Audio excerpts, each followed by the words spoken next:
Magulo ang isipan, pero mukhang hindi lang isipan. Parang magulo rin yung damdamin. Parang may kailangang dapat na maintindihan. Pero alam mo, isa rin yon na indikasyon na posibleng meron ditong nilalabanan na bagay na iniisip kong dapat bang ilaban. Nga parang ganun, no? Pero wait lang.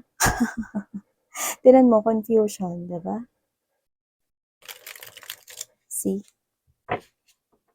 Alamin natin, no? Ano na naman tong gulong pinasok? Uwi. Nanay. So, alamin natin dito.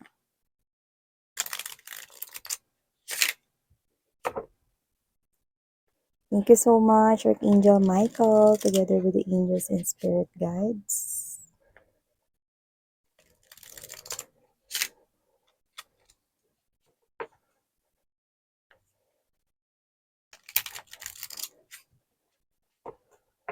Okay, let's go ahead and check this message.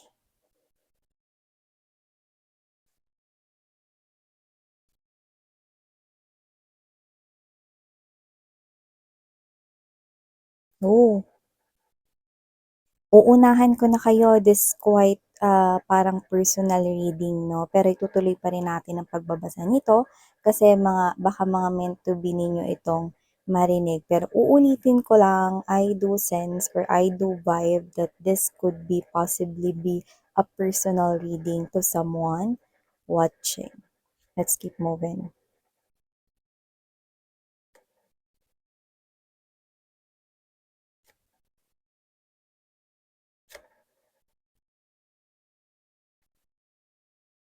Yeah, look at that.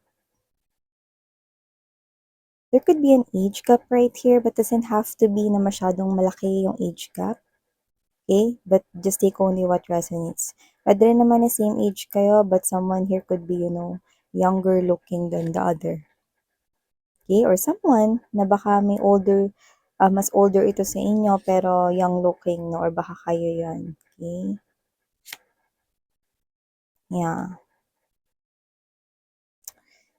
Okay? It's great na nakakuha tayo rito ng direct or straightforward na advice coming from your angels and guides patungkol sa situation na to. Bottom of the deck, we have here the Seven of Swords and Reverse, the Three of Coins, and the Six of Cups.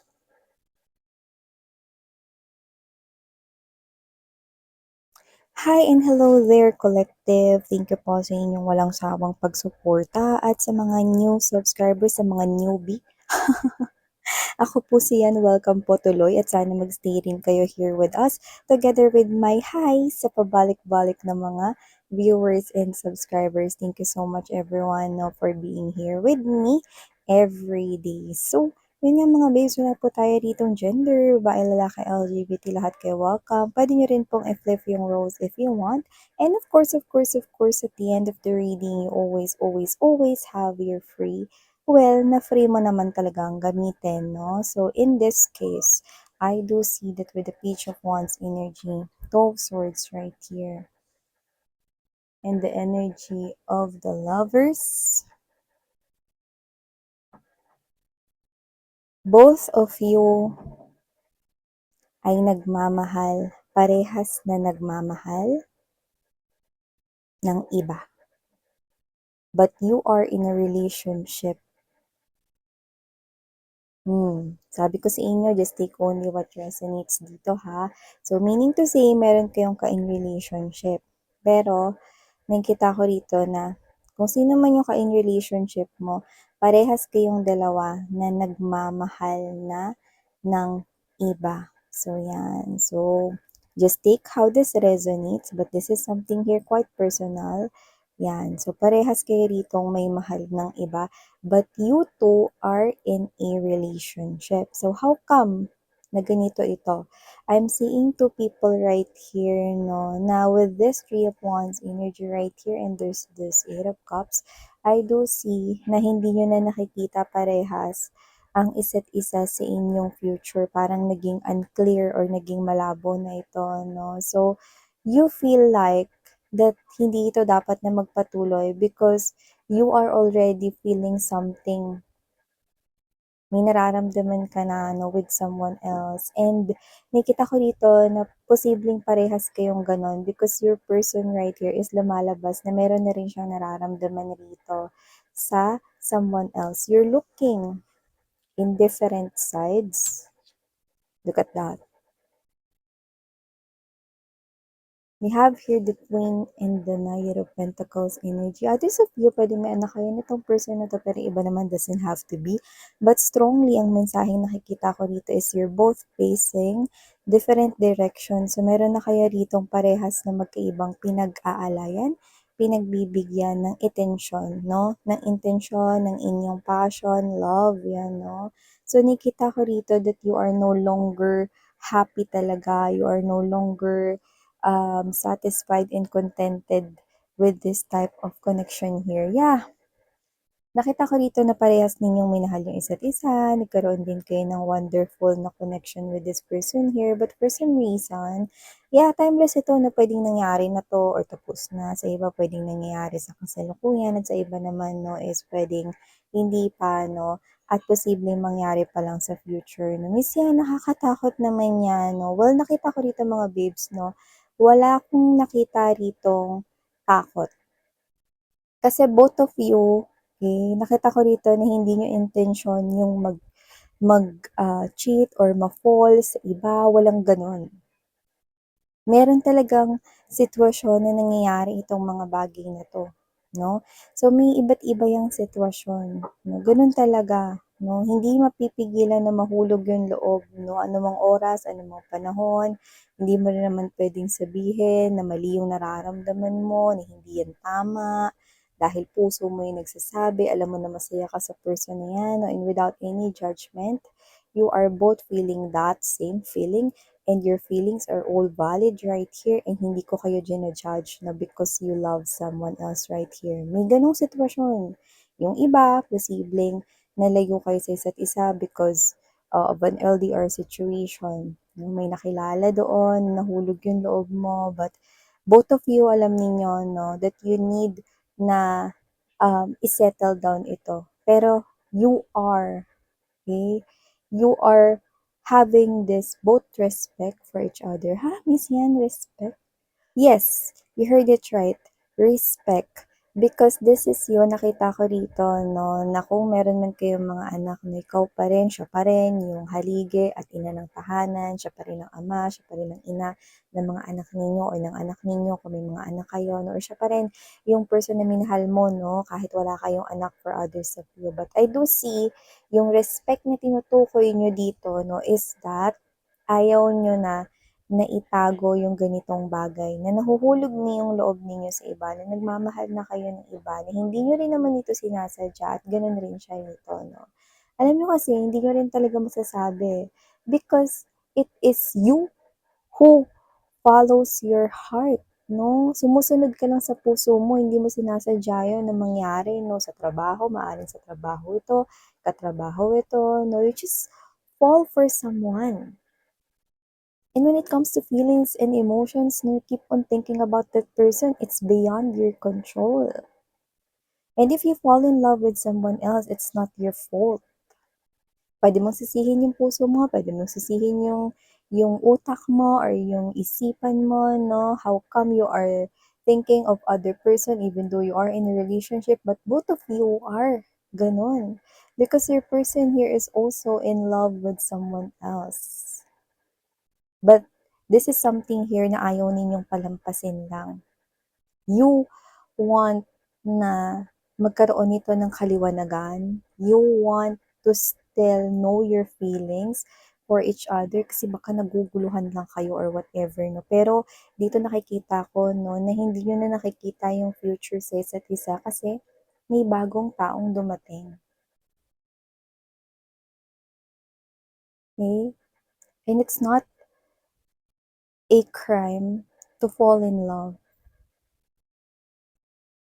Both of you try to avoid this type of feelings because you know that this is something here na hindi tama kasi may ka-in relationship kayo or whatsoever, but you find a different comfort. You find that healing to someone else. No, you start to experience how happy living the moment here with someone new, and that person of yours is ganun din. Both of you, okay, ay nakakaramdam ng ganun. And both of you, parehas na pinigilan or iniwasan yun, no? Pero ang hirap talaga kapag ka ang puso ang nagsasabi ng mga gagawin mo, sumabay pa yung isipan mo na walang tigil sa kakaisip, no? Sa panibagong taong dumating sa buhay mo. And then this is you and your person, parehas kayo.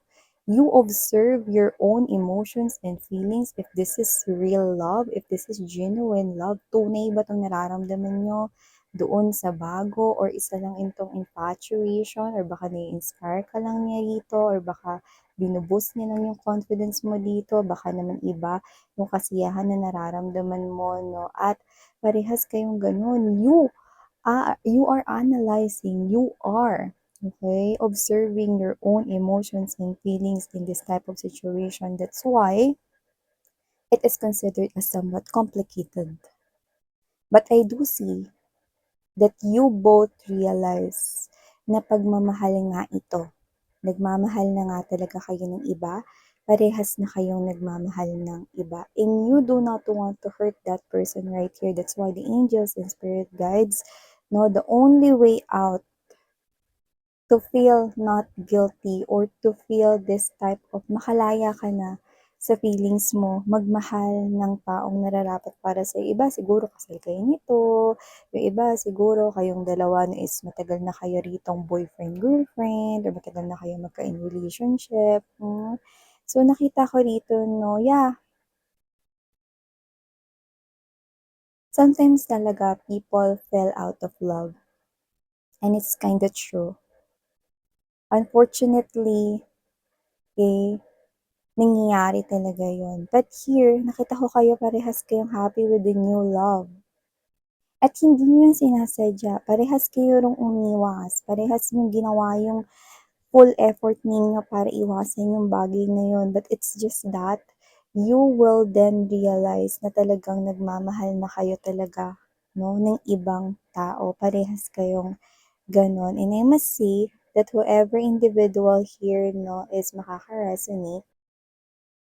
Okay, sorry for that commercial mga babes, no? So, going back right here, no? So, yun nga, no, kagaya ng sinasabi ko, so kung sino man yung nakaka-resonate dito, no, I do see that your angels and spirit guides right here, no, wants you both to know that the only way para makalaya kayo in this type of situation here is to Five of Coins energy, Ace of Swords, parehas kayo nahihirapan ng person mo kasi may respeto kayo sa isa. Minsan niya rin talaga niya kayong minahal at minsan niyo rin talaga siyang minahal. Pero alam niyo na hindi na dapat magpatuloy pa ang inyong koneksyon, no? Ang inyong relasyon dahil parehas na kayong nahulog sa iba. And with this Ace of Swords right here, nakita ko dito, no, that you need to talk.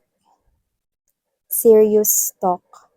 And that's the only thing na dapat ninyong gawin. Heart-to-heart conversation ang kailangan na gawin ninyo for you to be able to hear out. Kasi maiintindihan niya ikaw dahil parehas kayong nasa ganong sitwasyon. Maiintindihan mo rin siya dahil parehas kayong nasa ganong sitwasyon. No? So, huwag kayong mag-iwasan dito. Huwag ninyong patagalin ito. Mag-usap na daw kayo, sabi ng mga angels and spirit guides ninyo, dahil alam nyo rin naman na iba na ang tinatakbo ng inyong damdamin. Nagmamahal na kayo ng iba at ayaw ninyong patuloy na makasakit sa isa't isa. Pero nakikita ko na parehas ninyong hindi alam yan, pero parehas kayo rito na parang natatakot na masaktan yung feelings ng isa't isa, no? Dahil dyan sa aaminin na yan. Pero dito niyo parehas malalaman, no, na mas masarap sa pakiramdam na ang kasama mo is yung taong mahal mo talaga, 'di ba? Kasi mas masaya ka, mas kaya mong i-express yung feelings and emotions mo, no? So, alam mo, isang beses lang mabubuhay sa mundo na maaalala mo. Pero, ito yung klase ng bagay na kailangan mong maramdaman, 'di ba? So, nakita ko rito na kung sino yung taong pinipintig ng puso mo, kung sino yung taong pakiramdam mo buo ka kapag kasama mo siya yung piliin mo. Alam mo mga babes 'no, ito sarili ko 'tong opinyon 'no, sometimes kasi kahit na matagal na kayo sa isang relationship, umabot na kayo ng dekada or, malapit na dun or higit pa dun 'no, pero minsan talaga yung taong ikinasal sa'yo, minsan hindi siya yung para sa'yo. Nangyayari yun. Minsan yung taong nakasama mo ng kay tagal na panahon, akala mo siya yung taong makakasama mo, pero hindi pala siya yung nakatakda para sa'yo. Pero at the end of the day, you will be happy because you will set free yourself and this person of yours, no? Parehas kayo makakalaya rito sa ganitong klase ng sitwasyon. You know, sometimes the only answer to a very difficult situation is talk. Hmm. Kasi diyan napaparating yung mga emotions and feelings 'no. So, stop avoiding Seven of Swords energy in reverse. Stop avoiding the situation 'no, kasi nakikita ko rito na magkakaroon ng positibong outcome ang pag-uusap na 'yan 'no. You are the only one who can fix this issue or problem 'no, 'yan. So, kayo lang yung makaka-fix ng issue at problem na 'yan. Alam mo dito sa tarot deck na 'to, usually kasi sa classic tarot ang Three of Pentacles, tatlo talaga yung nandun eh. Eh? Pero dito, isa lang oh. Pero ang ganda ng kinalabasan. Kasi hindi kayo pwedeng ma-stuck sa isang connection na pinagpapatuloy na lang kasi dahil sayang yung pinagsamahan ninyo. Pero what if wala na yung love at may parehas na kayong ibang minamahal, 'di ba?